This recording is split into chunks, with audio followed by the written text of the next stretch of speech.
नमस्ते सदावत्सले मातृभूमि। हम आज एक ऐसे विषय पर चर्चा करने वाले हैं जो अजीबोगरीब स्थिति बना दी है। मतलब उसको थोड़ा समझना मुश्किल है, लेकिन समझना तो पड़ेगा क्योंकि ये भारत के भविष्य का सवाल है, ये भारत के अस्तित्व का सवाल है। और ये इस समय जो विश्व में एक बड़ा युद्ध चल रहा है, डोनाल्ड ट्रंप अति करे हुए हैं दूसरे देशों पर, जहाँ पर तेल हैं, जहाँ पर खनिज हैं, जहाँ उनको लगता है उन पर कब्जा करने की पूरी साजिश, और उसके लिए वो कर भी रहे हैं। हालांकि जिनको वो दोषी ठहरा रहे हैं, जिनके ऊपर हमला कर रहे हैं, उन पर हमला हमारे लिए अच्छा है, लेकिन फिर भी यूनिपोलर वर्ल्ड होना थोड़ा अच्छा नहीं है।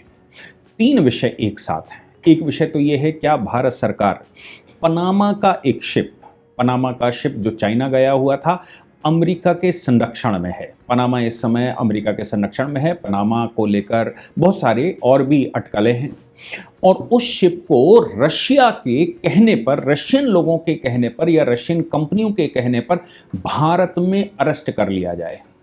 भारत में अरेस्ट कर लिया जाए और ये आदेश दिया जाए जब तक डिस्प्यूट सॉल्व नहीं होता तब तक ये शिप भारत में रहेगा। पनामा फ्लैग का है। दूसरी बात यह है कि अमेरिका अगर पाकिस्तान पर आता है, मतलब ईरान को क्वालिफाई करके वो पाकिस्तान में घुसता है, ऐसा पाकिस्तान को आशंका है कि अमेरिका पाकिस्तान में भी आ सकता है। पाकिस्तान के पूर्व राजदूत जो भारत में थे, उनका कहना यह है कि भारत पर हमला करने के अलावा मेरे पास कोई और दूसरा साधन नहीं है। यानी कि पाकिस्तान के पास सिर्फ एक ऑप्शन होगा कि वो भारत को कितना डैमेज कर दे। अमेरिका अगर उस पर कब्जा कर लेता है तो ऐसी परिस्थिति में पाकिस्तान सिर्फ एक उम्मीद करेगा, और वो ये उम्मीद करेगा कि काफिरों को, यानी कि भारत को कितना डैमेज करके वो मरे। एक और बात है कि पाकिस्तान अगर भारत पर हमला करता है तो ऐसी परिस्थिति में चीन किस तरफ बैठेगा। चीन ने ये कहा है कि वो ईरान और पाकिस्तान की सिचुएशन अलग अलग है। हालांकि वो ईरान को डिप्लोमेटिक तरीके से डिफेंड करने की कोशिश कर रहा है, लेकिन पाकिस्तान को लेकर सीपीईसी उसके दिमाग में है, और पाकिस्तान का वो स्ट्रेटेजिकल पार्टनर है। पाकिस्तान के हथियार, पाकिस्तान की जितनी डिफेंस सिस्टम है वो सब चाइना की दी हुई है। दूसरी बात ये भी है कि अरब सागर में उसकी दृष्टि है। अब चूंकि अरब सागर में चाइना की दृष्टि है, अरब सागर पाकिस्तान से ही मिल सकता है। तो अगर अमेरिका इस तरफ बढ़ता है, ईरान को क्वालिफाई करके इस तरफ बढ़ता है या अफगानिस्तान की तरफ जाता है, तो क्या रशिया और चाइना मिलकर बीच में युद्ध में कूदेंगे? और अगर पाकिस्तान हमारे ऊपर इन विषयों पर हमला कर देता है तो रशिया किस तरफ बैठेगा, चाइना किस तरफ बैठेगा, और फिर भारत के पास क्या ऑप्शन होगा? एक ऐसी एनोमली क्रिएट हो गई है जिसको मुझे लगता है कि समझने की बहुत ज़्यादा आवश्यकता है। आप लोगों में विशेषज्ञ भी हो सकते हैं, इसलिए मैं इस विषय को आपके सामने रखता हूँ, एक एनालिसिस करने की कोशिश करता हूँ कि इन परिस्थितियों में भारत का क्या होगा। और इसके अतिरिक्त जो हरमुज के जल डमरू में इस समय 20 करोड़ रुपया लगभग, यानी कि $2 मिलियन का उन्होंने आह्वान कर दिया है कि जो शिप वहाँ से निकलेगा वो ईरान को मिलिट्री कॉपरेशन के लिए या फिर ईरान के सहयोग के लिए, युद्ध की कॉस्ट के लिए एक शिप $2 मिलियन लेकर देकर निकलेगा। दूसरी तरफ अमेरिका ने यह कहा कि हम तुम्हारी बिजली संयंत्र सारे उड़ा देंगे। जैसे ही अमेरिका ने कहा कि बिजली संयंत्र सारे उड़ा देंगे, वैसे ही ईरान ने कहा हम सब दुनिया छोड़कर हरमुज का जल डमरू कब्जा कर लेंगे, हमारे क्षेत्र से जाता है, हम उसको बिल्कुल ब्लॉक कर देंगे। यानी कि विश्व भर में त्राहिमाम हो जाएगा, क्योंकि विश्व की एनर्जी सप्लाई 70% उसी रास्ते से होती है। अभी भी भारत के प्रधानमंत्री लगातार अमेरिका को छोड़कर बाकी सबसे बात कर रहे हैं, वो इजराइल से बात कर रहे हैं। चूंकि अमेरिका केवल एड दे रहा है युद्ध में, सामने तो इजराइल है। इजराइल से बात कर रहे हैं, वो ईरान से भी बात कर रहे हैं, वो उधर सऊदी अरेबिया से बात कर रहे हैं, यूएई से, जॉर्डन से, जिससे बात कर सकते हैं उनसे बात कर रहे हैं। ऐसा लगता है कि भारत के प्रधानमंत्री दोनों तरफ हैं, इधर भी हैं और उधर भी हैं। ईरान से भी वो हर दूसरे दिन बात करते हैं, इजराइल से भी बात करते हैं। आखिर प्रधानमंत्री किस तरफ हैं? क्या ये वर्ल्ड ऑर्डर नया तय हो रहा है? मैं मानता हूं कि भारत के प्रधानमंत्री सिर्फ भारत की तरफ हैं। भारत की तरफ इसलिए हैं क्योंकि भारत के 20 शिप वहां से गुजर रहे हैं, और अगर ईरान से हमारी दुश्मनी होती है या हम इजराइल के पक्ष में खड़े होते हैं तो हरमुज जलडमरू से हमारे जहाज नहीं निकल पाएंगे। दूसरी बात ये भी है कि अगर हम इजराइल के विरुद्ध खड़े होते हैं, ईरान के साथ खड़े होते हैं, तो इजराइल से हमें डिफेंस टेक्नोलॉजी मिलने वाली है और मिलती है, जिसके सहयोग से हम पाकिस्तान को डिफेंड करते हैं। यानी कि दोनों ही हमारे लिए इंपॉर्टेंट है। खाड़ी के देशों से हम तेल मंगाते हैं, वो चाहे सऊदीया हो, चाहे यूएई हो, चाहे कतर हो, चाहे जॉर्डन, हम सब जगह से वहां से तेल मंगाते हैं, गैसेस मंगाते हैं, पीएनजी एलएनजी मंगाते हैं, एलपीजी मंगाते हैं। यानी कि भारत के प्रधानमंत्री तो सिर्फ, अगर उनके लिए कहा जाए कि वो सब जगह क्यों बात कर रहे हैं, तो वो सिर्फ इसलिए बात कर रहे हैं कि भारत के शिप वहां से निकल सके। ईरान के राजदूत ने एक घोषणा भी की है। उन्होंने कहा भारत हमारा मित्र है और मित्र देशों के जहाज वहां से निकल रहे हैं, केवल दुश्मन देशों के जहाजों पर हम हमले कर रहे हैं। दुश्मन देशों के, जो ईरान का दुश्मन है, उसको हम नहीं निकलने देंगे। भारत तो हमारा दोस्त है, भारत के जहाज वहां से निकल पा रहे हैं। इसलिए भारत में देखिए, पाकिस्तान में इस समय त्राहिमाम है, क्योंकि पाकिस्तान एक सुन्नी बाहुल्य क्षेत्र है और ईरान एक शिया बाहुल्य क्षेत्र है। शिया और सुन्नियों का 36 का आंकड़ा शुरू से है। ये जो ईरान वर्सेस अदर्स चल रहा है वो शिया सुन्नी ही चल रहा है। इसलिए इन परिस्थितियों में पाकिस्तान इस समय संकट में आ चुका है। चाइना भी विश्व का सबसे बड़ा इंपोर्टर है, चाइना को भी समस्या हो सकती है, लेकिन चाइना भी ईरान के साथ रहता है, इसलिए चाइना के शिप भी वहां से निकल पा रहे होंगे। भारत के शिप वहाँ से जो निकल रहे हैं वो निकल रहे हैं। हमने रशियन ऑयल बढ़ा दिया है, इसके अलावा हमने वेनेजुएला और अमेरिका से ऑयल बढ़ा दिया है, अफ्रीकन देशों से वहाँ से हम पास करवा रहे हैं। यानी कि हम अपनी ज़रूरतों का 50% से ऊपर अब दूसरे मार्गों से लेकर आ रहे हैं। लेकिन फिर भी अगर 50% भी वहाँ से अटक गया तो फिर बड़ी समस्या हो जाएगी। इसलिए प्रधानमंत्री डेली बेसिस पर, डेली जॉब पर लगे हुए हैं कि वो 2-3 देशों से बात करते ही करते हैं, ताकि कोई हमको अपना दुश्मन न पहुंचे और भारत को क्षति ना हो पाए, भारत के नागरिकों को क्षति ना हो पाए और भारत के अंदर एनर्जी सप्लाई को समस्या ना हो पाए। क्योंकि अगर एनर्जी सप्लाई रुक गई तो पूरा भारत ठप्प हो जाएगा और भारत की इकोनॉमी एकदम बंद हो जाएगी। इसलिए एनर्जी की जरूरतों को पूरा करने के लिए प्रधानमंत्री अपने विशेष डिप्लोमेसी में सभी से बात करने की कोशिश कर रहे हैं। ना काहू से दोस्ती, ना काहू से बैर, भारत प्रथम और भारत के आगे न सबकी खैर। यानी कि हम बिल्कुल अपने मसौदे पर तैयार हैं। लेकिन अब जो नए विषय आए हैं अब्दुल बासित का, और मैं पनामा के शिप को हमने यहाँ अरेस्ट किया है, उस पर चर्चा करूँगा। पहले अब्दुल बासित की बात बताते हैं। अब्दुल बासित भारत में राजदूत थे। अब्दुल बासित अपना एक यूट्यूब चैनल भी चलाते हैं। अब्दुल बासित पूर्व राजनयिक हैं। अब्दुल बासित ने एक स्टेटमेंट दे दिया और उन्होंने कहा कि पाकिस्तान के पास सिर्फ एक ऑप्शन है, वो है भारत पर हमले करना, दिल्ली और मुंबई को टारगेट करना। अब दिल्ली और मुंबई को टारगेट क्यों आखिर करना, उसको समझने के लिए भी पीछे बैक में जाना पड़ेगा। क्योंकि भारत के अंदर जो मुसलमान की नई फौज तैयार हुई, आक्रांताओं की नई फौज तैयार हुई जिन्ना के नेतृत्व में, उसने एक बात तय की कि हम हिंदुस्तान के साथ नहीं रह सकते, हमें संविधान नहीं पाकिस्तान चाहिए, ऐसे नारे लगाए गए थे जब संविधान सभा के अंदर नारे लगे थे। उसके बाद जिन्ना ने पॉलिसी बनाई कि वो हिंदुस्तान को फतेह कर लेगा। उसने माउंटबेटन से कहा कि हमको हिंदुस्तान हमको सौंपिए, क्योंकि आपने मुसलमानों से लिया था, मुसलमानों को वापस मिलना चाहिए। जब माउंटबेटन ने यह बात मना कर दी, ऐसी परिस्थिति में उसने कहा कि मुझे भूमि का टुकड़ा मिल जाए तो हम हिंदुस्तान फतेह कर सकते हैं। तब पार्टीशन की नींव रखी गई और जिन्ना की बात को ब्रिटिश सरकार ने स्वीकार कर लिया। ब्रिटिश सरकार के स्वीकार करने के बाद पाकिस्तान का निर्माण हुआ और पाकिस्तान के निर्माण के समय पर ये उन्होंने तय किया कि हिंदुस्तान के अंदर जो उनकी प्रॉपर्टियां हैं वो वक्फ में दे दी जाएं, हिंदुस्तान के अंदर मुसलमानों की एक खेप रोकी जाए और हिंदुस्तान के इंटेलेक्चुअल वर्गों में भी मुसलमानों को रोका जाए।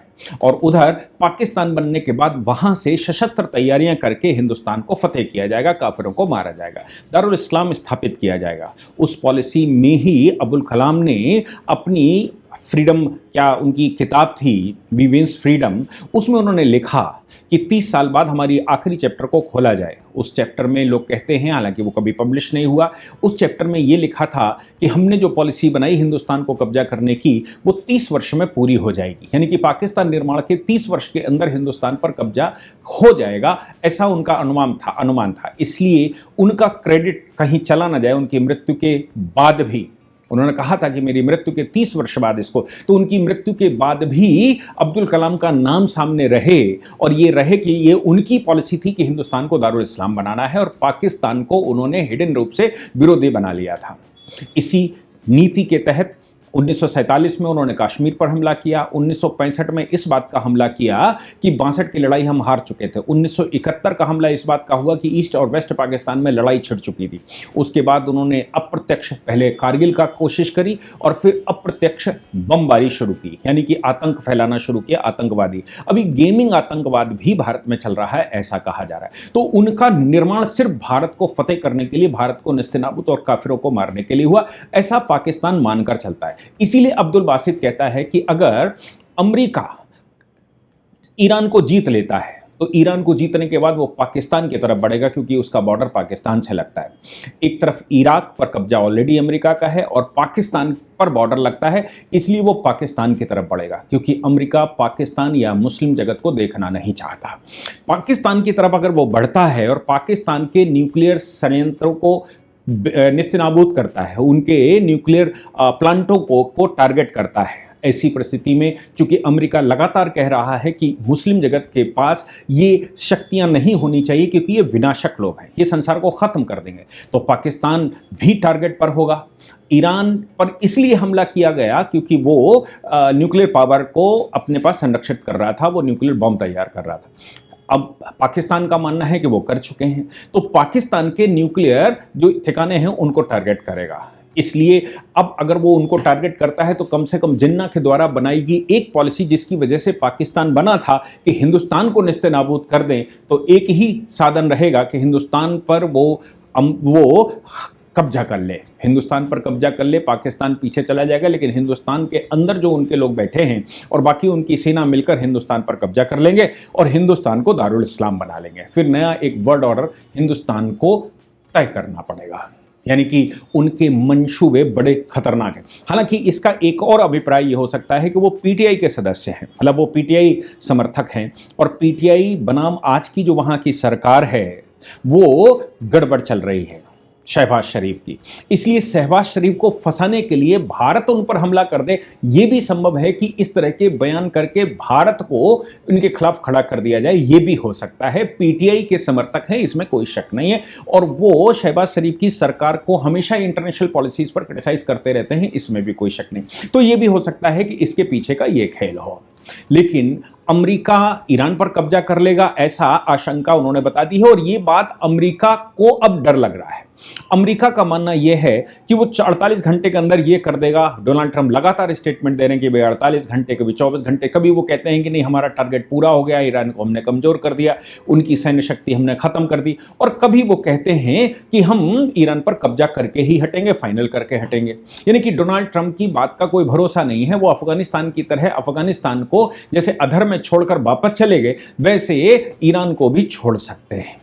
यह भी संभव है कि ईरान में प्रोटो सरकार बिठा दें, और प्रोटो सरकार बिठाकर, मतलब जैसे इराक में उन्होंने सरकार बिठाई वैसे ईरान में सरकार बिठाकर तेल कब्जा कर लें, लेकिन उस सब का परिणाम पाकिस्तान को भुगतना पड़ेगा, अफगानिस्तान को भुगतना पड़ेगा, इसमें कोई शक नहीं। अब हम लोग आते हैं कि भारत जब ये युद्धपोतों को या फिर पनडुब्बियों को या फिर मैं कहूँ कि जल डमरुओं के माध्यम से जो तेल के टैंकर आ रहे हैं, शिप्स आ रहे हैं, वर्ल्ड में जो व्यापार चल रहा है, उस पर एक बड़ा संकट इस समय है, इसमें कोई शक नहीं। और पकड़ा धकड़ी भी हो रही है। हम सबको याद होगा कि ईरान के एक शिप को उड़ा दिया था अमेरिका ने, हिंद महासागर में ही उड़ा दिया था, भारत से अभ्यास करके जा रहा था। अपोजिशन ने सवाल भी बहुत सारे खड़े किए थे कि भाई तुम्हारे यहाँ से जा रहा था, दोस्ती निभाओ तो ईरान तक निभानी चाहिए, सारे समुद्र में उनकी सुरक्षा करनी चाहिए, ऐसे बहुत सारी बातें अपोजिशन ने कही थी। लेकिन ये तो तय है कि शिप खेला जा रहा है। इस खेल में क्या भारत भी शामिल है? मैं आपको बताऊं कि ये पनामा के एक शिप जिसका नाम एमबी जोंग पेंग यूई है, उसको भारत में अरेस्ट कर लिया गया है। वो शिप एक्चुअली पनामा का फ्लैग है। शिप के मामले में मैं बता दूं कि शिप खुद में एक लीगल पर्सनालिटी होता है। लीगल पर्सनालिटी मतलब है कि शिप जब उसका नाम रखा जाता है तो इंटरनेशनल लॉज में या फिर हम जो एडमिरल लॉज कहते हैं उनमें शिप एक लीगल पर्सनालिटी खुद में होता है, और लीगल पर्सनालिटी होने के नाते शिप का अपना अस्तित्व होता है, उसके बाकी शेयर होल्डर्स होते हैं जो उस पर इन्वेस्टमेंट करते हैं। ये शिप हिंद महासागर में था, भारत के तट पर था। ऐसी परिस्थिति में प्लेंटिफ एक मुकदमा आया मद्रास हाईकोर्ट में, और मद्रास हाईकोर्ट में 2017 में मोदी सरकार ने एक कानून बनाया था, एडमिरल्टी एक्ट। इससे पहले आप याद रखिए, इंटरनेशनल लॉज को लेकर भारत में कानून नहीं था, लेकिन अभी एडमिरल्टी एक्ट 2017 भारत सरकार ने पास किया। इस कानून के तहत ये इंटरनेशनल लॉज को ध्यान में रखते हुए भारत की जुडिक्शन में अगर कोई मैरीटाइम या शिप रहता है तो उस पर भारत में केस किया जा सकता है। अब ये विवाद समझने की कोशिश करेंगे तो बात क्लियर हो जाएगी। ये शिप पनामा का रजिस्टर्ड है, चाइना गया हुआ था, चाइना से वो भारत आया। भारत में रशियन लोगों ने एक मुकदमा किया, रशिया के कंपनी ने एक मुकदमा किया मद्रास हाईकोर्ट में। मद्रास हाईकोर्ट से उन्होंने कहा कि हमने ये शिप किराए पर ले रखा था। जो ओनर्स थे, उन्होंने, पनामा के ओनर्स ने इसको रिपेयर करने के लिए हमसे मांगा वापस कि इसको रिपेयर करके वापस दे दिया जाएगा। इसके बाद उन्होंने वो चाइना भेज दिया और वो अपने इस्तेमाल में ले आए, हमको कभी वापस नहीं दिया, जबकि हमारी उनके साथ एक एग्रीमेंट है और एग्रीमेंट के तहत ये शिप हमारे लीज में है। भारत में मद्रास हाईकोर्ट में मुकदमा हुआ एडमिरल्टी एक्ट के तहत, जो 2017 में भारत सरकार ने, मोदी सरकार ने पास किया था। उस एक्ट के तहत भारत में मुकदमा हो सकता है, यानी कि मैरीटाइम का अगर हमारे जुरिडिक्शन में आता है तो कहीं उसकी ओनरशिप हो, फ्लैग किसी का हो, फ्लैग कन्वेंस उसको कहते हैं, फ्लैग कन्वेंस किसी का हो, लीज किसी का हो, सामान किसी का हो, जा कहीं रहा हो, लेकिन हमारे जुरिडिक्शन में है तो हमारी अदालत का जुरिडिक्शन उसमें लगता है। मद्रास हाई कोर्ट में जब रशियन लोगों ने मुकदमा किया तो ऐसी परिस्थिति में रशिया और सऊदी अरबिया के उसके ओनर्स थे जिनके पास लीज पर था, उन्होंने मुकदमा किया तो मद्रास हाई कोर्ट ने यह पाया कि एग्रीमेंट का उल्लंघन हुआ है, वाकई में यह शिप लीज पर है, जबकि ओनर्स ने इसको दूसरी जगह चला रखा है। ऐसी परिस्थिति में मद्रास हाई कोर्ट ने इसको अरेस्ट करने का आदेश दे दिया। भारतीय सीमा के अंदर अब ये शिप तब तक रहेगा जब तक कि ये डिस्प्यूट सॉल्व नहीं हो जाता। यानी कि अंतर्राष्ट्रीय विधियों में पहले दूसरे देशों के शिपों को केवल बहुत सॉवरेन पावर्स हुआ करती थी। सॉवरेन पावर्स मतलब जो उपनिवेशी शक्तियां होती थी उनको वो गिरफ्तार करती थी। ब्लॉकेज उसको शब्द इंटरनेशनल लॉ में कहा जाता है, या समुद्री भाषा में, समुद्री कानूनों के भाषा में ब्लॉकेज कहा जाता है। भारत अब जब भारत में एडमिरल्टी एक्ट 2017 पास हो गया है तो विश्व के किसी भी शिप का मुकदमा भारत में चल सकता है और भारत की अदालत उस पर निर्णय भी ले सकती।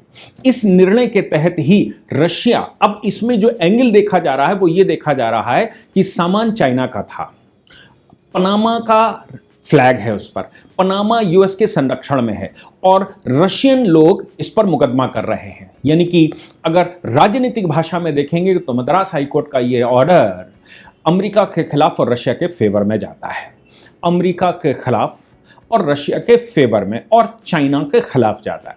इस परिस्थिति में विश्व ऑर्डर क्या होगा, या राजनीतिक भाषा में कह रहा हूं, लेकिन कानूनी भाषा में जो अमेरिका कहता है कि हम लॉज का पालन करने वाले हैं, वो हमारा देश भी कह सकता है कि हम लॉ का पालन करने वाले लोग हैं। इसलिए मद्रास हाईकोर्ट का जजमेंट है, एडमिरल्टी लॉ के तहत हमारे यहाँ, चूंकि शिप हमारे यहाँ है, हमारे जुरिडिक्शन में है, इसलिए वो हमारी सॉवरेंटी में होने के नाते हमारे एक अदालत का जुरिडिक्शन उस पर लगता है। मैं समझता हूं कि विश्व ऑर्डर इस समय बदल रहा है और इस विश्व ऑर्डर में नए सिरे से, क्योंकि हर वर्ल्ड वार के बाद एक नया ऑर्डर बना, सेकेंड वर्ल्ड वार के बाद एक नया ऑर्डर बना था, फिर उसके बाद जब शीत युद्ध चला तो शीत युद्ध के बाद भी एक नया ऑर्डर बना। आज ईरान, इराक, या हम कहें कि अमेरिका और इधर इजराइल और उधर सऊदिया, उधर इन सब के बीच में खटमंडल चल रहा है। ईरान ने साफ तौर पर कहा है कि वो सबके न्यूक्लियर संयंत्र निकाल देंगे, वो सबके पास, जिनके पास भी बिजली, अगर हमारे बिजली कारखानों पर हमले हुए तो हम सबके बिजली बाहर निकाल देंगे और हरमुज जल डमरू पूरे तरह से बंद कर देंगे और तब तक बंद रखेंगे जब तक कि हमारा ये बिजली चालू नहीं हो जाती।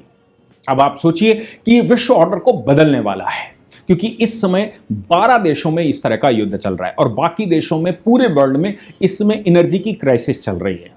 तो ऐसी परिस्थिति में नया बॉर्डर ऑर्डर उसके पास होगा जिसके पास इलेक्ट्रिसिटी सप्लाई होगी, जिसके पास हाइडल एनर्जी होगी, जिसके पास सोलर पावर होगा, जिसके पास विंड एनर्जी होगी और मिनिमम जिसकी डिपेंडेबिलिटी इस ऑयल पर होगी, ऑयल और गैसेस पर होगी, वो देश ही सफल होंगे। क्या होगा आगे ये तो आगे ही बताएगा। लेकिन आज की तारीख में जब पाकिस्तान के राजदूत ये कहते हैं कि भारत पर हमला कर देंगे, भारत पर कब्जा कर लेंगे, तो ये निश्चित तौर से भारत के लिए चिंता का विषय है। भारत का भला सोचने वाले, भारत के अंदर रहने वाले लोगों के लिए ये निश्चित तौर से एक विचारणीय प्रश्न है कि वाकई में अगर ऐसा होता है तो अब विश्व ऑर्डर कैसा होगा और कौन सी शक्तियां ऐसी होंगी जो निकल कर बाहर आएंगी, जो अब थर्ड वर्ल्ड वॉर के बाद प्रिवेल करेंगी। जय हिंद, जय भारत, वंदे मातरम।